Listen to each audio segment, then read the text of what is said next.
Sir పెళ్ళైపోయి వాళ్ళకు husband చనిపోయి are divorcee అయ్యి పిల్లలు పుట్టాక డివోర్సీ తీసుకునే వాళ్ళు చాలా మంది ఉంటారు కదా సార్. అట్లాంటి వాళ్ళని కూడా యాక్సెప్ట్ చేసి పెళ్లి చేసుకునే వాళ్ళు ఉన్నారమ్మా, ఉన్నారు. కాలం మారింది. ఇప్పుడు ఇద్దరు పిల్లలు ఉన్నా, ముగ్గురు పిల్లలు ఉన్నా కూడా నేను చేసుకుంటా అనే అబ్బాయిలు ఉన్నారు.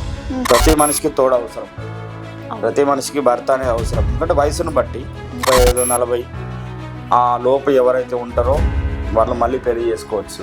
ఇప్పుడు డైవర్సీ కేసులు ఎట్లుంటాయంటే నీకు ఆడ గొడవలయ్యే నువ్వు మళ్ళీ వచ్చినావు బయటికి, మళ్ళీ ఇక్కడ కూడా నేను గొడవలు పెట్టుకుంటా, ఇంకా కూడా నేను అట్లనే బతుకుతా అంటే అది మంచి బతకనరిగా. సార్ పెళ్ళైపోయి వాళ్ళకు హస్బెండ్ చనిపోయి ఆర్ డివోర్సీ అయ్యి పిల్లలు పుట్టాక డివోర్సీ తీసుకునే వాళ్ళు చాలా మంది ఉంటారు కదా సార్.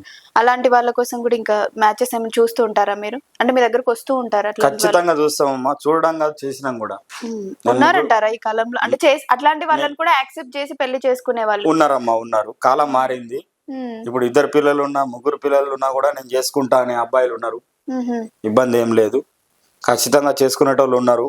చాలా మంది ఏంటంటే డైవర్సీ తీసుకోను, భర్త చనిపోయో ఇక పెళ్ళి నేను చేసుకోను, నేను అట్లనే ఉండిపోతా అనే ఆలోచనలో ఉన్న అమ్మాయిలు చాలా మంది ఉన్నారు.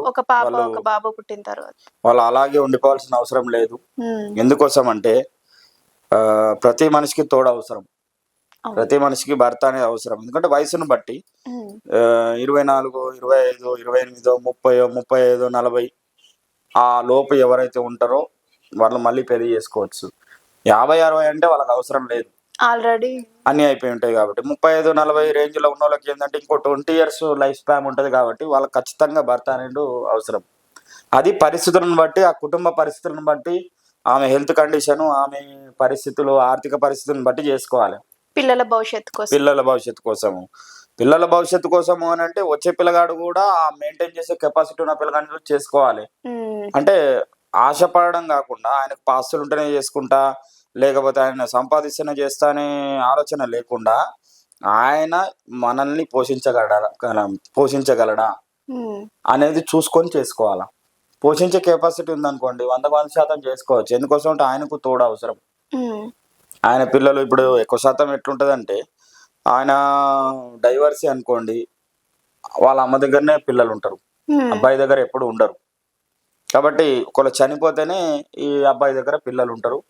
1 or 2 కిడ్స్ ఉంటే ఈమె కిడ్స్ ఆయన కిడ్స్ అంటే వీళ్ళు ఉండి ఆమె పని చేసుకొని ఇద్దరు మంచిగా పని చేసుకొని బతకొచ్చు. తప్పేముంది? అంటే చాలా మంది ఉన్నారు, చేసుకోవడానికి సిద్ధంగా ఉన్నారు.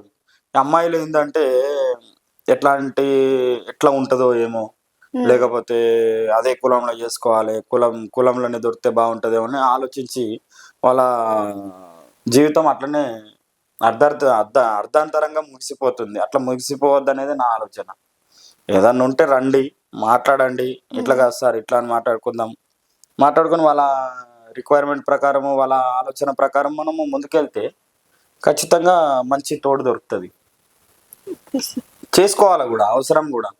ప్రతి మనిషికి అమ్మాయి కావచ్చు, అబ్బాయి కావచ్చు అవసరం. ఇక నేను అట్లనే ఉంటానంటే సమాజం ఒప్పుకోదు కూడా, సమాజం చూసే విధానం కూడా బాగుండదు.